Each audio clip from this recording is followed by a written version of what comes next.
Veni Creator Spiritus, et des tuorum visita, implesut bella gratia. Hi, I'm Peter Adamson, and you're listening to the History of Philosophy podcast, brought to you with the support of the Philosophy Department at King's College London and the LMU in Munich. Online at www.historyofphilosophy.net. Today's episode, Let Me Count the Ways, Speculative Grammar. Some ideas seem so appealing, so obvious, that they appear again and again throughout the history of philosophy. One of them is that language corresponds to the world. From Parmenides, who banned non-being from his metaphysics because it cannot be spoken, to Wittgenstein, whose Tractatus Logico-Philosophicus proposes that propositions are like pictures that show reality, it seems that philosophers have never stopped trying to understand how this correspondence might work. And for good reason. A true sentence is one that describes things as they really are. Thus, if we want to understand reality, and we're philosophers, so of course we want to do that, an obvious way to make progress would be to analyze language. The fact that language accurately represents the world suggests that the parts and structures of language somehow mirror the parts and structures of reality. Consider a sentence like, "The giraffe roller skates." It seems irresistible to think that the world is arranged in much the way the sentence is. You have a concrete entity, the medievals would say a substance, which is the giraffe. And you have the action the giraffe is performing, namely roller skating. The grammatical contrast between subject and verb parallels the metaphysical contrast between the substance and the action. On the other hand, there also seem to be features of language that don't hook up with reality so well. What would be the real things that correspond to words like if and not, to say nothing of phrases like Peter's non-existent sister? In light of this, we might decide that language's purchase on reality is somewhat more tenuous, or at least more complicated. If you want to know just how complicated, you can do no better than to read discussions of language produced by university masters towards the end of the 13th century. This was the heyday of what is called speculative grammar. It may seem odd that philosophical questions would be raised in the context of doing grammar. Chances are that you haven't been asked to think much about grammar since you were a child, and that was the usual medieval practice too. The word comes from the Greek grammata, meaning letters. Studying grammar was at first, quite literally, a matter of learning your letters, that is, learning to read.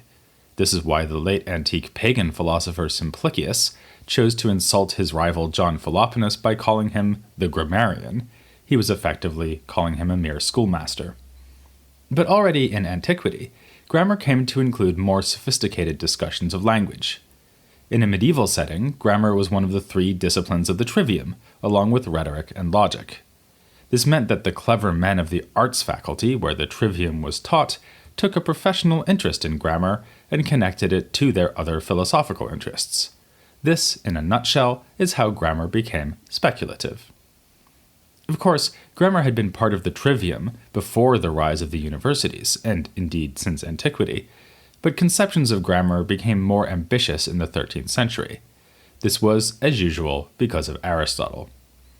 Once they were able to read the full range of Aristotle's logical works, and especially his posterior analytics, the masters were led to wonder whether grammar would really qualify as a full-blown science in Aristotle's sense. The arts masters were desperate to say that it would, given the central role of grammar in their university careers. But there was a problem. Aristotle states clearly that a science must establish universal truths, whereas grammar seems always to study a particular language. The arts masters were teaching Latin grammar, but of course they knew that there were grammars for other languages. They even noted and worried about such things as Latin's lack of definite articles, an apparent defect relative to Greek. Variation between languages also casts doubt on the idea we were just exploring, that there is a neat correspondence between language and world. Grammatical structures differ greatly from one language to another, but it isn't as if there was one reality for the French and another for the English. Okay, maybe that's a bad example, but you know what I mean. The grammarians were not to be dissuaded, though. They admitted that many features of Latin, or of any other language, are accidental, but insisted that some features must be shared by all languages. It would be these universal features which are essential to language as such that are studied in grammar as a properly scientific enterprise. For instance, in Latin the word for giraffe is camelopardus, while in German it is Giraffe. It tells us nothing about real giraffes that the German word is etymologically related to the English word, while the Latin word is not. But it does tell us something about giraffes that in all three languages the word in question is a noun. A giraffe is a substance, and nouns typically pick out substances.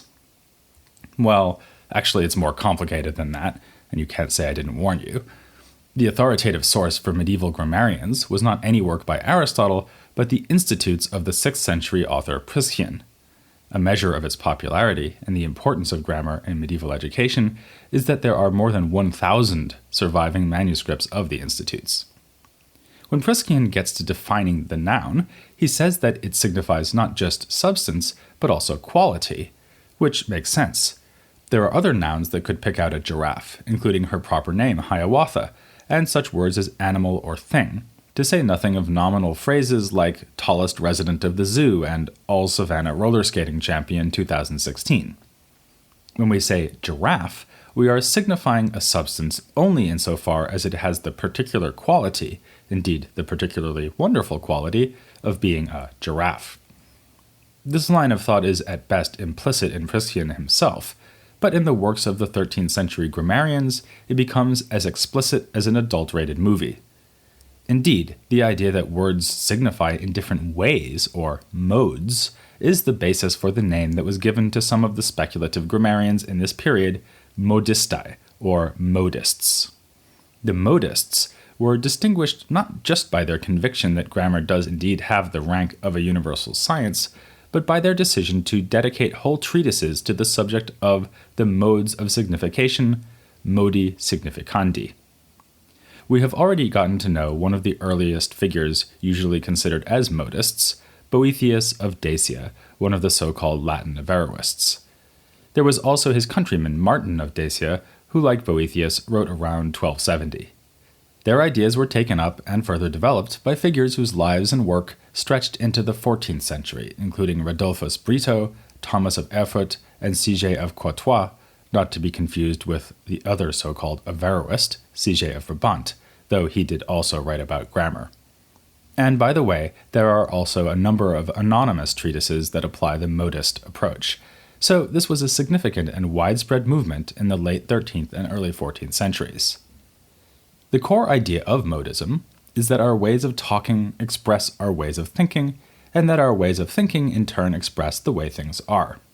Thus, we have a distinction between three types of modes: the modes of signification, which belong to language, the modes of understanding, which are the ways we grasp reality, and finally the modes of being.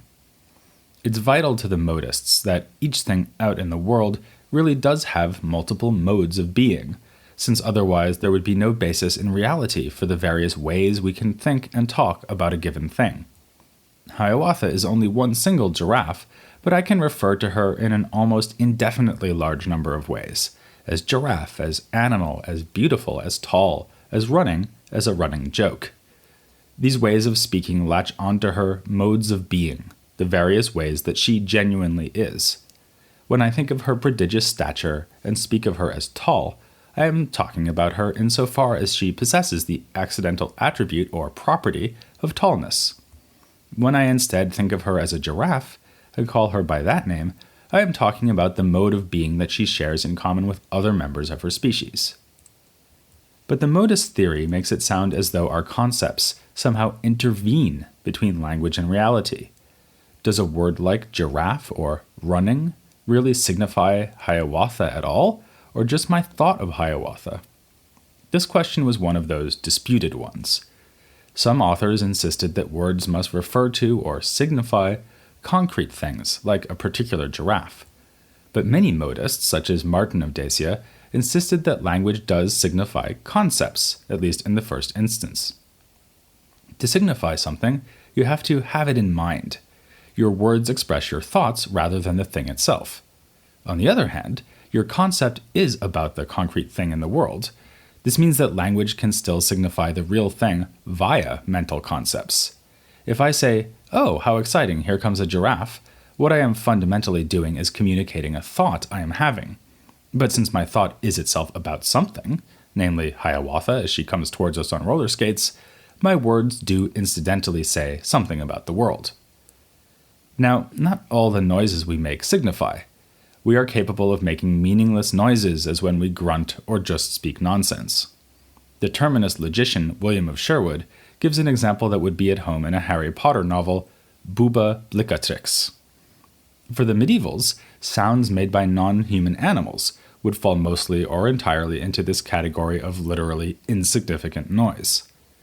How then does a mere sound come to acquire meaning? Only through an act of the mind, which imposes a certain meaning on a certain sound. This is what the grammarians call the ratio significandi, or signifying relation.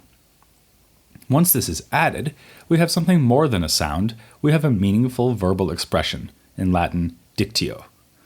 But even this is not enough, since one and the same dictio can be used in different ways, something particularly clear for speakers of Latin, where case endings can be added to indicate whether something is the subject of a verb, the object of a verb, an instrument, or what have you. Hence the expression for giraffe in Latin takes a different form when I say the giraffe sees, camelopardus videt, than it does when I say I see the giraffe, video camelopardum. Sorry, I don't know how to say roller skate in Latin. We could even indicate one and the same thing with different parts of speech. The modists like the example of pain. I can refer to it using the noun, pain, the verb, hurt, the adjective, painful, or even the interjection, ouch. The grammatical differences are there to mark further acts of the intellect, whose various modes of understanding correlate with cases and parts of speech. When I just mean to refer to the pain in my toe, I use a noun. When I describe how it is making my toe feel, I use the adjective. And when I want to let you know that you're standing on my foot, I use the interjection. Once the mode of understanding is marked at the level of language, we have what the grammarians called a pars orationis, a word as it would actually appear in a real sentence. The grammarians like to say that with this sort of expression, we are signifying one thing as another, like when I signify a pain as something that is hurting me right now. When all goes well, the mode of signification reveals a mode of understanding that actually fits the way the world is. In other words, grasps a real thing under one of its modes of being. My toe really hurts. The thing out there really is a giraffe, and it really is seeing something, or being seen, or standing on my foot. But sometimes all does not go well. There's a difference between saying something meaningful and saying something true. The grammarians recognize this, and in fact, their theory makes it easy to explain. Suppose you say to me, giraffes are ugly. I understand what you're saying just fine, but I also know that you're saying something false. The good news is that you have successfully used language to convey to me what you're thinking. The bad news is that you are thinking about giraffes in a way that does not correspond to the way they really are. More puzzling for the modists were cases where language doesn't look like it even could correspond to the world under any mode of being. What does the word nothing refer to?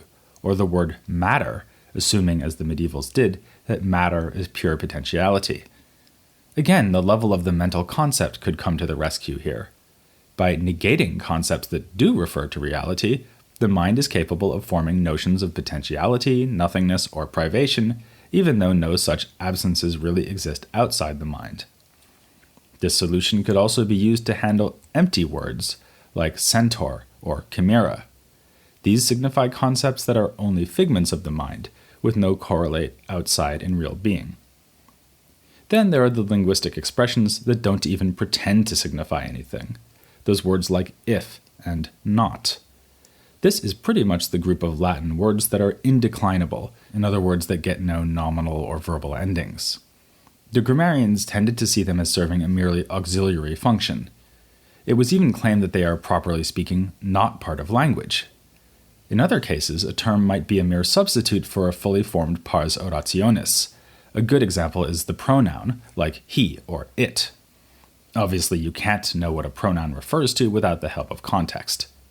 In general, the grammarians are prepared to admit that context is vital in understanding the way that a given word functions in a given sentence. We can see this as a legacy from the terminist logicians who, as we noted back in episode 225, sometimes argued that the supposition or referent of a term might be established by the context in which the term is used. But the grammarians go further, emphasizing that speaker and listener are engaged in a cooperative enterprise. The speaker tries to make his meaning clear, and the listener seeks an interpretation of his words that will make sense. This is one reason our attempts to communicate aren't tripped up by the many ambiguities found in natural languages. But with all the best will in the world, some ways of using language are bound to cause philosophical controversy. One case that gave the grammarians trouble was the apparently innocent word whiteness. The standard modus story here would be that there are various modes of being picked out by forms of the word white. There is the adjective white, which is applied to a substance qualified by the accident of whiteness. There is the process of acquiring such an accident, which we call whitening, and then there is the accident itself, which is the whiteness in a substance. But can't I also use the word without thinking of any white thing in particular? It's this usage that seems to be at stake when I say something like, I don't look good in white, or white is the mixture of all other colors. Sentences like these can clearly be true, though my first example wasn't. I happen to be one of those people who can wear anything. But what are these statements about?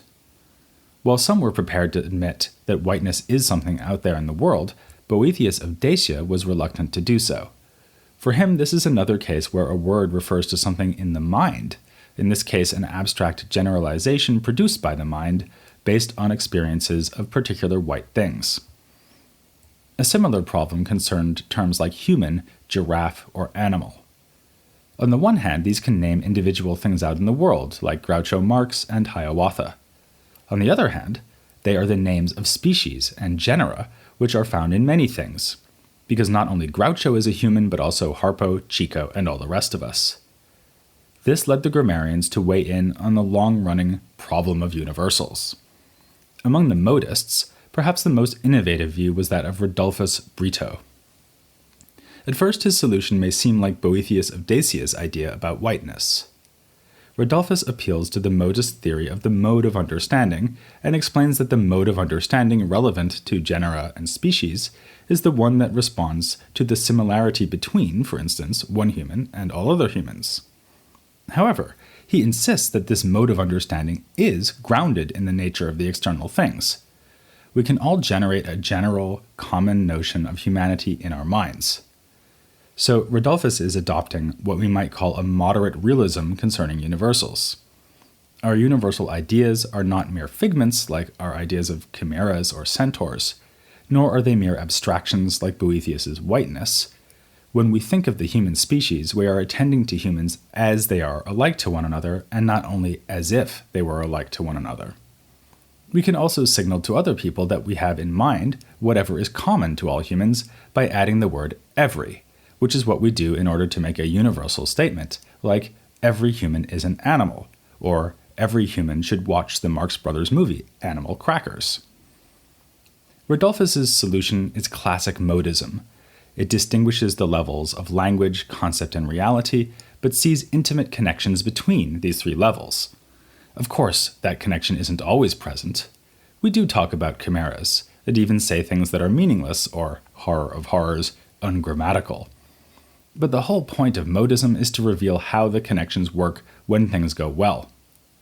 Still, we can see easily how the tools of speculative grammar could be turned in a more skeptical direction.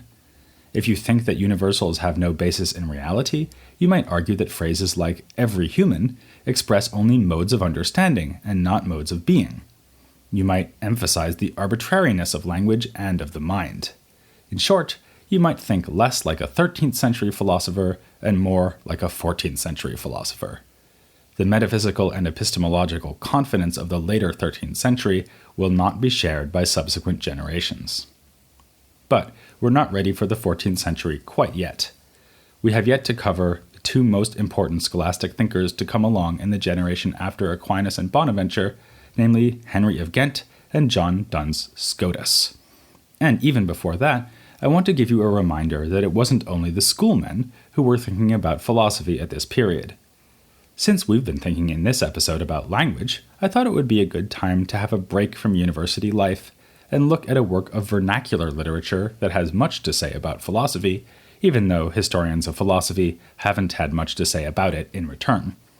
Next time, our topic won't be the flowering of scholasticism, we'll be talking about an actual flower, and in fact some actual deflowering, as we turn to a French epic of courtly love, the Romance of the Rose, here on the History of Philosophy, without any gaps. Diceris